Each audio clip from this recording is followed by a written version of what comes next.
বিভিন্ন ভাবে ভাগ করে দিয়েছে, সেটার চেকটা তৈরি করা হয়েছে। এবং ঢাকা শহরের কাছাকাছি যে 15টি কেন্দ্র রয়েছে, আজকে মূলত তাদের কাছে আমরা যে হস্তান্তর করবো, বাকিগুলো স্যার আমরা তাদের পৌঁছে দেবো আপনার কাছ থেকে। স্যার ওই 15টি কেন্দ্রের প্রতিনিধি আজকে অনুদান আমরা এখন প্রেস ব্রিফিংটা প্রথম পর্যায়ে করতে যাচ্ছি। তো আপনাদের জন্য ফ্লোর ওপেন করা হলো। আমাদের মাননীয় স্বরাষ্ট্রমন্ত্রী মহোদয় উপস্থিত রয়েছেন, স্বরাষ্ট্র মন্ত্রণালয়ের সিনিয়র সচিব মহোদয় উপস্থিত রয়েছেন। আমাদের কর্মসূচিটা স্যার বলে দেবেন, আগামীকালের যে কর্মসূচি। আগামীকালকে আপনারা জানেন যে আমাদের 26শে জুন মাদক দ্রব্যের অপব্যবহার এবং অবৈধ পাচার বিরোধী আন্তর্জাতিক দিবস রয়েছে। সেই উপলক্ষে ওসমানী স্মৃতি মিলনায়তনে আমাদের যে অনুষ্ঠান হবে, সেই অনুষ্ঠানের একটি কর্মসূচি ইন্টারন্যাশনাল যে এটা স্লোগানটা, সেটা হচ্ছে world drug problem, persisting issues, new challenges, innovative response.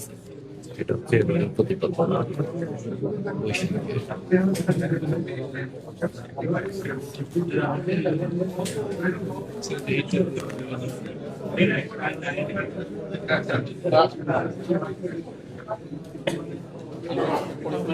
Parliament আছে 11টা।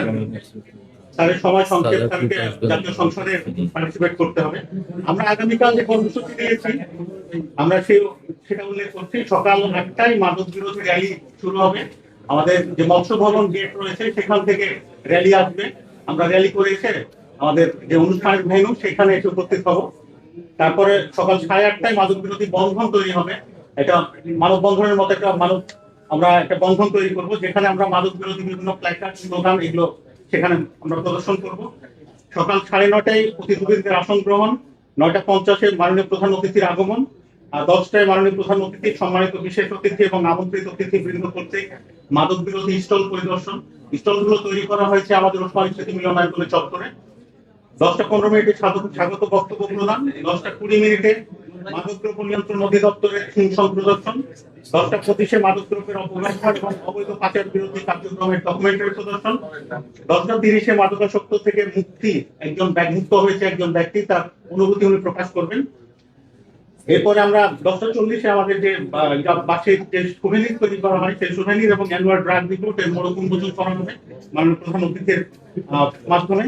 10:45 বিভিন্ন প্রতিযোগিতায় বিজয়ীদের সনদপত্র প্রদান এবং বিজয়ীদের সাথে আলোকচিত্র গ্রহণ, অর্থাৎ বাচ্চাদের ভেতরে এবং বিভিন্ন বয়সী ক্যাটাগরির ভিতরে আমরা যে মাদক বিরোধী যে বিভিন্ন অনুষ্ঠান করেছি, বিশেষ করে চিত্রাঙ্কন এবং অন্যান্য রচনা প্রতিযোগিতা বিতর্ক, সেখান থেকে পুরস্কার দেওয়া হবে বিজয়ীদের মাঝে। 11:10 বিশেষ অতিথির বক্তব্য, 11:25 মাননীয় প্রধান অতিথির বক্তব্য, 11:40 আমন্ত্রিত অতিথিদের শুভেচ্ছা স্মারক প্রদান, 11:50 আমরা অনুষ্ঠান সমাপ্ত করবো। কারণ আগামীকাল হচ্ছে শুক্রবার এবং আশুরা রয়েছে, আমরা সেভাবে এটা অ্যাকোমোডেট করবো। আপনারা ওই অনুষ্ঠানে সকলে আমন্ত্রিত। প্রেস ব্রিফিং যেভাবে হয়ে থাকে, আপনাদের যদি কোনো প্রশ্ন থাকে খুব সংক্ষিপ্ত, কারণ হচ্ছে মাননীয় প্রধান অতিথি মহোদয়, আজকে আমাদের স্বরাষ্ট্রমন্ত্রী মহোদয়, উনি সংসদে চলে যান।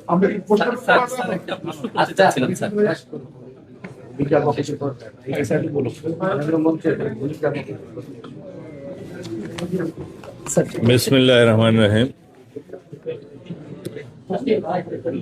মাদক দ্রব্য নিয়ন্ত্রণ অধিদপ্তরের লাইসেন্স প্রাপ্ত বেসরকারি মাদকাসক্তি নিরাময় ও পুনর্বাসন কেন্দ্র সমূহের মধ্যে সরকারি অনুদানের জন্য বিধি মোতাবেক নির্বাচিত ঢাকা মেট্রোপলিটন এলাকার 15টি বেসরকারি মাদকাসক্তি নিরাময় কেন্দ্রের প্রতিনিধিদের মধ্যে অনুদানের চেক বিতরণ অনুষ্ঠানে আজকে উপস্থিত সকলকে স্বাগতম জানাচ্ছি। আসসালামু আলাইকুম রহমতুল্লাহ। মাদকদ্রব্য নিয়ন্ত্রণ অধিদপ্তরের তত্ত্বাবধানে পরিচালিত জাতীয় পর্যায়ের একটি গবেষণার ফলাফলে উঠে এসছে যে দেশে বর্তমানে প্রায় 82 লাখ মানুষ কোনো না কোনো ধরনের অবৈধ মাদক ব্যবহার করছেন, যা দেশের মোট জনসংখ্যার 4.88%। নতুন সিনথেটিক ও সেমি সিনথেটিক মাদকের আবির্ভাবের ফলে মাদক দ্রব্যের অপব্যবহারজনিত সমস্যা আরও ঘনীভূত হয়েছে। বিপুল সংখ্যক তরুণ আজ মাদকের উপর নির্ভরশীল হয়ে পড়েছে, তাদের এখনই চিকিৎসা প্রয়োজন। এই লক্ষ্যে বর্তমান সরকার মাদকাসক্তির চিকিৎসা সেবাকে উন্নত এবং সহজলভ্য করার জন্য কাজ করছে। সরকারিভাবে পরিচালিত ঢাকার তেজগাঁয়ে অবস্থিত মাদকাসক্তি নিরাময় ও পুনর্বাসন কেন্দ্র সহ 3টি বিভাগীয় শহরে স্থাপিত নিরাময় কেন্দ্রের শয্যা সংখ্যা বৃদ্ধি করা হয়েছে। ঢাকাস্থ কেন্দ্রীয় মাদকাসক্তি নিরাময় কেন্দ্রকে 250 শয্যা উন্নীতকরণ প্রকল্প বাস্তবায়নের কাজ চলমান রয়েছে। 1413 কোটি টাকা ব্যয়ে 7টি বিভাগীয় শহরে চট্টগ্রাম, রাজশাহী, খুলনা, বরিশাল, রংপুর, সিলেট ও ময়মনসিংহ 200 শয্যা বিশিষ্ট মাদকাসক্তি নিরাময় ও পুনর্বাসন কেন্দ্র নির্মাণ শীর্ষক প্রকল্পের কার্যক্রম শুরু হয়েছে। প্রকল্পটি বাস্তবায়িত হলে মাদকাসক্তদের চিকিৎসা শেষে তাদের প্রশিক্ষণের মাধ্যমে সমাজের মূল স্রোতে পুনর্বাসিত করা সম্ভব হবে। কিন্তু দেশে মাদকাসক্তদের সংখ্যার তুলনায় সরকারি চিকিৎসা সুবিধা এখনো যথেষ্ট নয়। তাই সরকারিভাবে মাদকাসক্তদের চিকিৎসা প্রদানের পাশাপাশি বেসরকারি উদ্যোগকে উৎসাহিত করার জন্য সরকার নানামুখী কার্যক্রম গ্রহণ করেছে। বেসরকারি মাদকাসক্তি নিরাময় ও পুনর্বাসন কেন্দ্রসমূহে রোগীদের চিকিৎসা সেবার মান বৃদ্ধি এবং মানব সম্পদ উন্নয়নে চিকিৎসা সেবা সম্প্রসারণের লক্ষ্যে সরকার আর্থিক অনুদান প্রদান করছে। চলতি 2025-2026 অর্থবছরে দেশব্যাপী লাইসেন্সপ্রাপ্ত 403টি বেসরকারি মাদকাসক্তি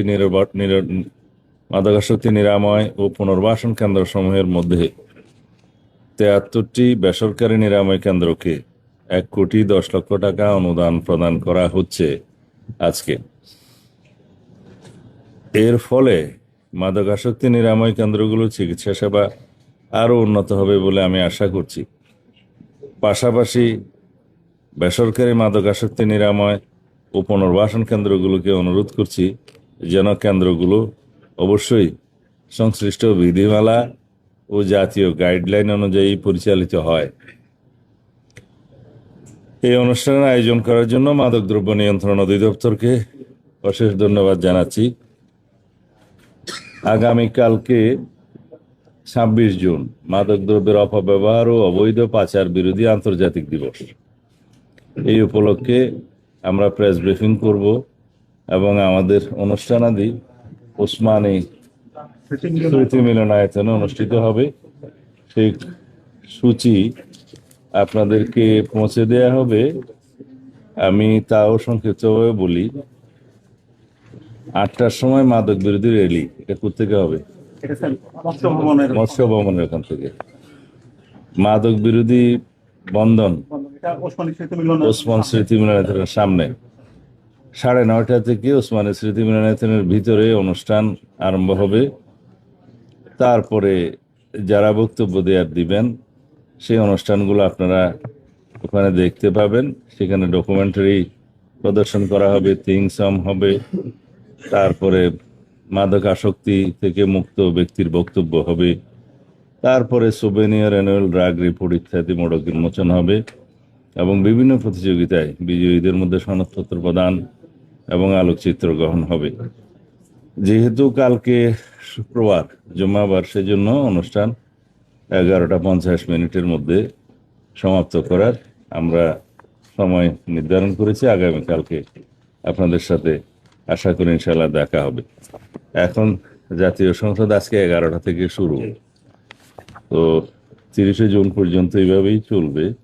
তো সেই জন্য আজকে আপনাদের সাথে আর দীর্ঘ আলাপ করতে পারবো না, যদি কোনো বক্তব্য থাকে। আচ্ছা, এগুলো দিয়ে দিই, তারপরে কথা বলি। চেকটা দিয়ে দিই, 15 জনকে একসাথে এখানে রাখি। 15 জন একসাথে চলে আসে। আপনারা একটু এই সাইডে জায়গা আপনার দেওয়ার সময় নামটা বলুন। এই জায়গাটা একটু ফাঁকা করে, এই জায়গাটা একটু জায়গা দেন।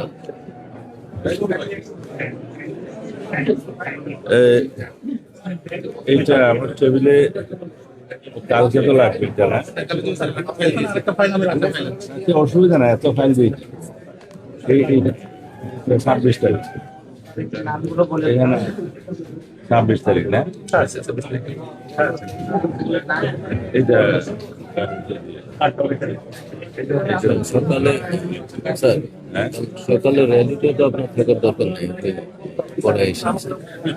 উসমানীতে আমার আসতে হবে কি 9টার সময়? 9:50 আসি 9:30টার মধ্যে আসতে হবে উসমানী নোংরা থেকে তাহলে রেডি। আমরা নামটা কি? আচ্ছা, আলোর পথ মাদকাসক্তি নিরাময় কর্মসূচি। তুমি বসে বসে বসে ঠিক আছে না প্রশান্তি মাদকাসক্তি চিকিৎসা পুনর্বাসন।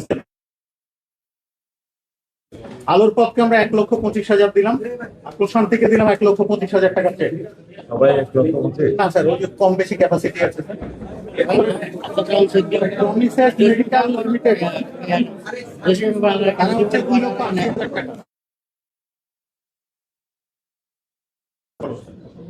এরপর অলৌকিক মাদকাসক্তি চিকিৎসা নিরাময় কেন্দ্র 1,00,000। ছায়া মাদকাসক্তি নিরাময় কেন্দ্র 1,25,000 টাকা। আমি আসক্তি ব্যবস্থাপনা কেন্দ্র 1,25,000 টাকা।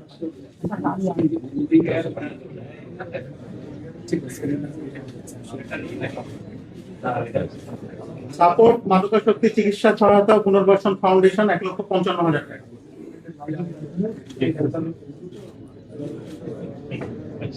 লাইফ অ্যান্ড লাইট হসপিটাল 1,35,000 টাকা। ব্রেন অ্যান্ড লাইফ হসপিটাল 1,25,000 টাকা।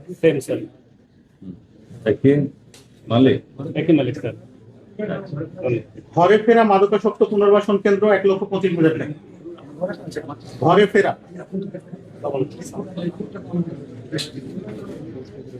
মিরপুর মাদকাসক্তি নিরাময় কেন্দ্র 1,45,000 টাকা। মিরপুর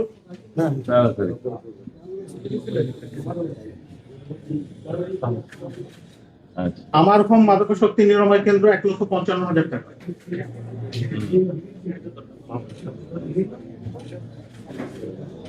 গ্রিন লাইফ মাদকাসক্তি চিকিৎসা পুনর্বাসন কেন্দ্র 1,45,000 টাকা। দেবা ফাউন্ডেশন অফ রিকভারি 1,25,000 টাকা।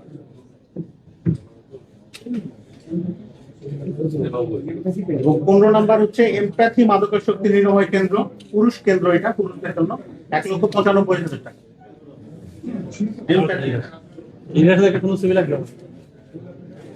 স্যার আমাদের এই 15টা ছিল স্যার, আজকে বাকিগুলো আমরা পৌঁছে দিব স্যার তাদেরকে। আমরা স্যার পৌঁছে দেবো বাকি ডেটগুলো। হ্যাঁ অবশ্যই স্যার, অ্যাকাউন্ট পেয়েছে প্রত্যেকটা অ্যাকাউন্ট। আচ্ছা, তো এবার যাই আজকে নতুন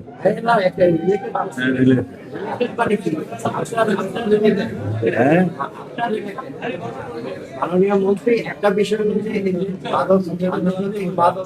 দিবসটি পালন করছেন, এটা খুবই গুরুত্বপূর্ণ এবং প্রশংসনীয়। কিন্তু আমার প্রশ্ন হলো যে এই যে ভারতের সীমান্তে, আমাদের সীমান্তে যে প্রতিদিন নিয়ে যে ইন্দোর খেলা হচ্ছে, আমরা দেখছি যে আচ্ছা, মাদক কোথায়? ভারতের কেন্দ্রীয় সরকারের আজকে মাদকের মধ্যে থাকি কেন্দ্রীয় সরকারের সাথে না, ভালো সংবাদ আছে, মাদকের মধ্যে থাকি। মাদক নিয়ে কথা বলি। আগামী কালকে মাদক দ্রব্য কি যেন এটা আন্তর্জাতিক দিবস। আরে কথা বলতে দে, এটা তোমরা আগামী কালকেরটা দাও, ওই যে যেটা হবে।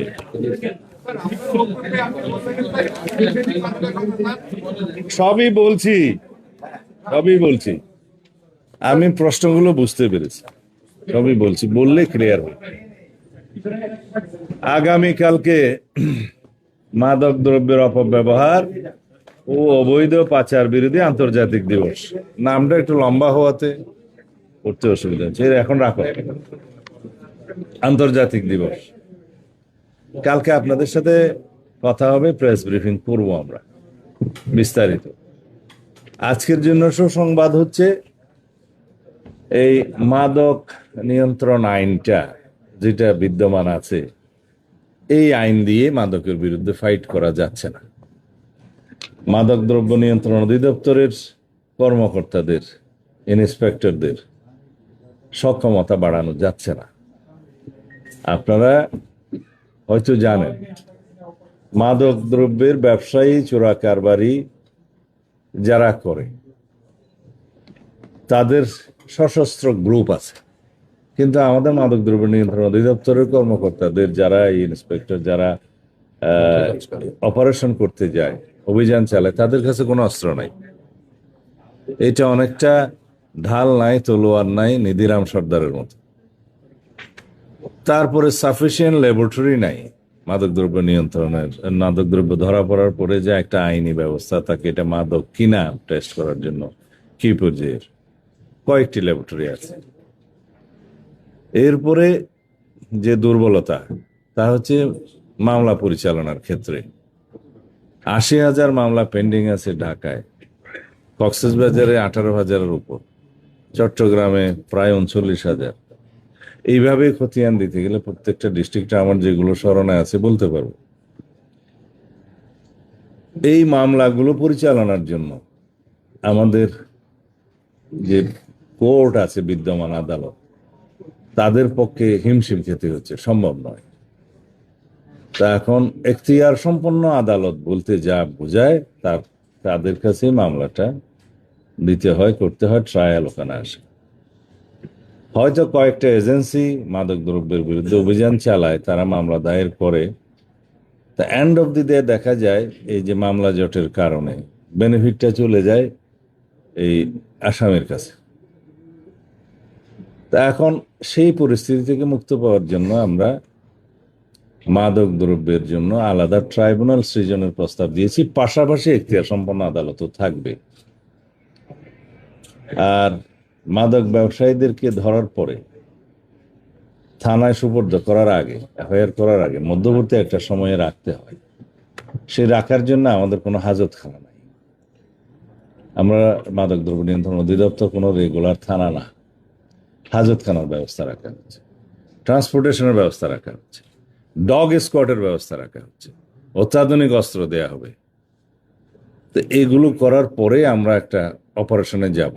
সেই আইনটা আগামী কয়েকদিনের ভিতরে পার্লামেন্টে উঠবে ইনশাআল্লাহ, শক্তিশালী। আপাতত এই সুসংবাদটা দিয়ে আমি যাই। এই বিদ্যমান আইনেই সংশোধন, মাদক দ্রব্য নিয়ন্ত্রণ আইন সংশোধন হবে, আপডেট করা হবে। কয়েকদিন আগে আপনারা দেখছেন জোয়ার উপর একটা মডার্ন আইন উত্থাপন করেছি, সেটাও আগামীতে ইনশাআল্লাহ পাশ হবে কয়েকদিনের মধ্যে। এরপরে সাইবার অ্যাক্টে যাব, আইনি কাঠামো দাঁড় করাতে হবে। তারপর আরেকটা সংস্থার বাহিনীর মডার্নাইজেশন হবে, আইনি সংস্কার হবে। ওখানে আমি নাম এখন বলবো না, সেখানে ট্রান্সপারেন্সি আসবে, অ্যাকাউন্টেবিলিটি আসবে। কারণ আইনি ভিত্তি শক্ত না থাকলে এগুলোর বিরুদ্ধে ফাইট করা যাবে না। আগে নড়বড়ে আইনি ভিত্তি ছিল, আমি কারো সমালোচনা করব না। রাষ্ট্র এত দুর্বল আইনের ভিত্তিতে চলতে পারে না। অপরাধীরা সংগঠিত এবং আধুনিক যুগে বিভিন্ন প্রযুক্তির মাধ্যমে অপরাধ সংগঠিত হচ্ছে। এই যে মাদক দ্রব্য অনলাইনে বেচা কিনা হচ্ছে, মাদক দ্রব্যের বেচা কিনার ব্যবসার টাকা অবৈধ পথে পাচার হচ্ছে, মানি লন্ডারিং হচ্ছে এবং অবৈধ সম্পদ অর্জিত হচ্ছে। এগুলো ওখানে অ্যাড্রেস করতে হবে। মানি লন্ডারিং একটা আসবে, সাইবার একটা আসবে, বিভিন্ন আইন এগুলো সম্পর্কিত পরস্পর। তো এগুলো শক্তভাবে আইনি কাঠামোগুলো দাঁড় করানোর পরে তারপরে আমরা আশা করি সমাজে একটা পরিবর্তন আসবে। ধন্যবাদ।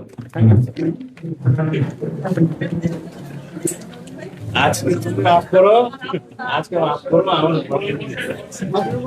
চট্টগ্রামে একটা ছেলে